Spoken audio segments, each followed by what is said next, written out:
बोलो संभावना भगवान की जय। बोलो महाराष्ट्र भगवान की जय।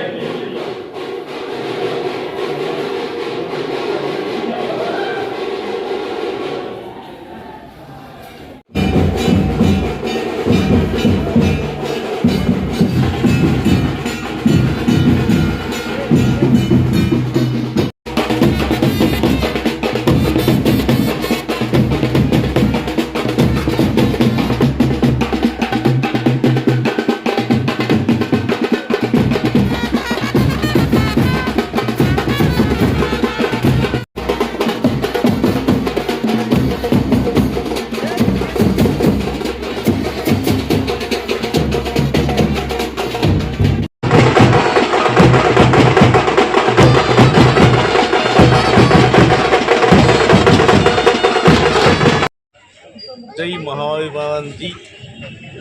ವಿಶೇಷವಾಗಿ ಬಂಗಾರಪೇಟೆಯ ನಮ್ಮ ಜೈನ ಸಮುದಾಯ ಎಲ್ಲ ಗ್ರಾಮದ ಹಿರಿಯರ ಸಮಕ್ಷಮದಲ್ಲಿ ಭಗವಾನ್ ಮಹಾವೀರ ಜಯಂತಿಯನ್ನು ಇವತ್ತು ಹಮ್ಮಿಕೊಂಡಿದ್ದು. ಈ ಜಯಂತಿಯಲ್ಲಿ ನಮ್ಮ ಜೈನ ಸಂಘ ವಿಶೇಷವಾಗಿ ಇವತ್ತು ವಿಶೇಷ ಪೂಜೆಯನ್ನು ನಮ್ಮ ಆ ಜೈನ ಸಮುದಾಯ ಭವನದಲ್ಲಿ ಮಾಡಿಸಿ ಆ ಭಗವಂತನ ಆಶೀರ್ವಾದವನ್ನು ಮಾಡಿಸಿ ಇವತ್ತು ಜೈನ ಸಮುದಾಯ ಅಂದರೆ ಇಡೀ ಬಂಗಾರಪೇಟೆ ತಾಲೂಕಿರ್ತಕ್ಕಂಥ ಎಲ್ಲ ರೈತರ ಪರವಾಗಿ, ಬಡವರ ಪರವಾಗಿ, ಯಾರೇ ಕಷ್ಟ ಅಂತ ಬಂದಾಗ ಸ್ಪಂದಿಸಿ ಕೆಲಸ ಮಾಡ್ತಕ್ಕಂಥ ನಮ್ಮ ಜೈನ ಸಮುದಾಯ. ನಮ್ಮ ಜೈನ ಸಮುದಾಯ ಯಾರಿಗೂ ಕೆಟ್ಟದ್ದು ಬಯಸೋದಿಲ್ಲ, ಅವ್ರು ಯಾರಲ್ಲೂ ವಿಶ್ವಾಸ ಮಾಡ್ಕೊಳ್ಳೋದಿಲ್ಲ.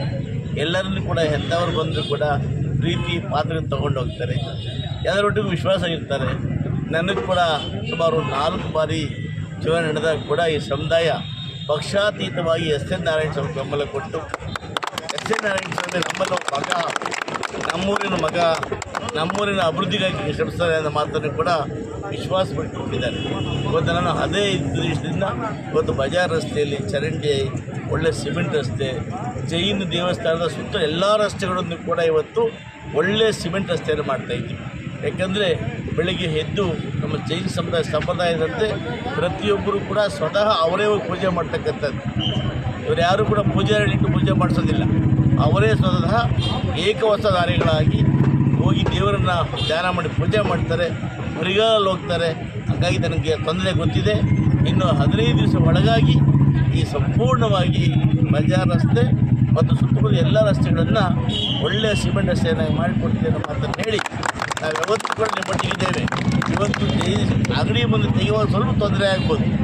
ನಮ್ಮೊಟ್ಟಿಗೆ ಒಂದು ವಾರ ಬೇರ್ ಮಾಡಿ ಪರ್ಮನೆಂಟಾಗಿ 15-20 ವರ್ಷ ಕಾಲ ನಿಮ್ಮನ್ನು ಟಚ್ಕೊಳ್ಳೋದೇ ಇಲ್ಲ ನಾವು.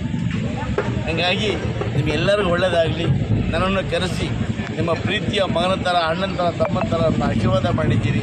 ಆ ಭಗವಾನ್ ಮಹಾವೀರನ ಒಂದು ಆಶೀರ್ವಾದವನ್ನು ಮಾಡಿಸಿದ್ದೀರಿ. ನಾನು ಸದಾಕಾಲ ನಿಮ್ಮೊಟ್ಟಿಗಿರ್ತೇನೆ. ಸದಾಕಾಲ ಎಸ್ ಎನ್ ನಾರಾಯಣ ಸ್ವಾಮಿ ಈ ಬಂಗಾರಪೇಟೆ ಒಟ್ಟಿಗೆ ನಿಮ್ಮೊಟ್ಟಿಗೆ ಇರ್ತೇನೆ ಅನ್ನೋ ಮಾತನ್ನು ಹೇಳಿ ನಮಗೆಲ್ಲರಿಗೂ ಒಳ್ಳೇದು ಮಾಡಲಿ ಅಂತೇಳಿ ನಾನು ಭಗವಂತನ ಪ್ರಾರ್ಥನೆ ಮಾಡಿ